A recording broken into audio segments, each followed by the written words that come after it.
L'interface du programme de NXT pour programmer les robots.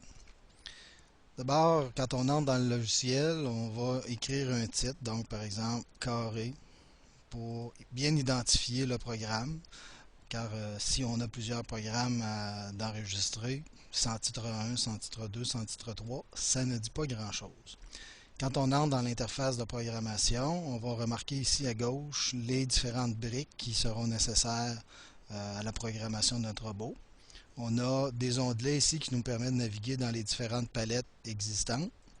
Les débutants, on va demeurer dans la palette commune, donc dans celle avec le point vert, car ces briques seront amplement suffisantes pour réaliser les défis de base en NXT. Vous avez à droite ici des tutoriels, donc le robot éducateur qui permet entre autres de dire, bon, exemple ici, on a des tutoriels pour faire avancer. Chaque tutoriel, vous aurez un guide de fabrication du robot et un guide de programmation. Donc les élèves, en fouillant dans ces tutoriels-là, auront à lire, auront à s'informer, à décortiquer l'information pour pouvoir réaliser le défi, par exemple, donné par l'enseignant.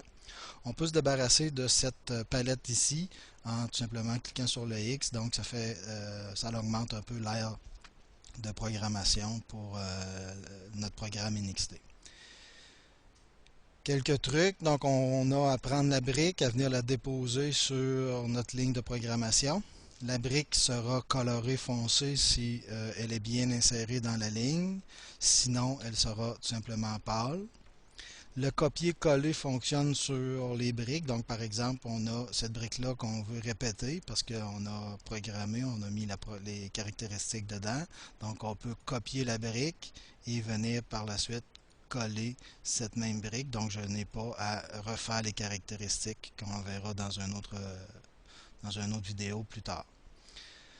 Vous avez également ici à droite en bas les différentes options. Donc, quand on veut envoyer à notre robot le programme. Donc, on connecte notre robot à l'ordinateur par le fil USB et on clique sur télécharger tout simplement.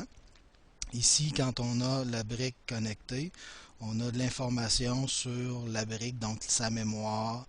On peut aller effacer des programmes, on peut faire libérer de l'espace. Donc, ça nous permet de contrôler un petit peu qu'est-ce qui se passe sur notre brique. On peut également, lorsque notre programme sera trop long, on peut se déplacer avec des flèches sur le clavier. Donc, on peut déplacer notre programme de gauche à droite avec le clavier, ce qui permet de se déplacer et d'aller ajouter des briques. Lorsqu'on passe ici sur un coin, on peut aller se créer une autre ligne de programmation. Donc, on pourrait avoir deux programmes qui se déroulent en même temps, même trois. Donc, je viens tout simplement ajouter une autre ligne. Donc, je pourrais venir mettre un son à ce moment-là. Donc, il peut y avoir différents programmes qui se déroulent en même temps.